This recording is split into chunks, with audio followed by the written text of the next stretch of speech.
Hey everybody, it's Jay here. How's things? No, really, how's things out there in this crazy world? We want to hear from you about how E2 language makes you feel more connected. So we want you to make a short little video of about 20 seconds telling us just that, how it makes you feel more connected to the outside world. Here are a few examples from our E2 expert teachers. Hi, I'm Siley from E2 Language and I'm stuck here at home in Melbourne. Hello there, my name is Mary Claire. I'm one of the tutors here at E2 Language. Hi everyone, my name's David. I'm an expert teacher here at E2 Language.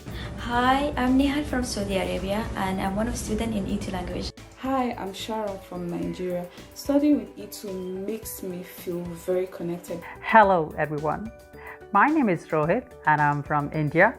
I'm an existing student of E2 Language. Once you've recorded your response, upload your video to Facebook or Instagram and use the hashtag E2World and tag @E2 Language.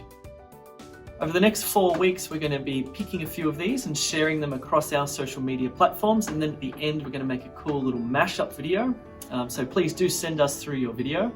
And if you're preparing for your PT or IELTS or TOEFL or OET, stick at it. The testing centres are starting to open up. And thank you very much. I look forward to seeing your videos.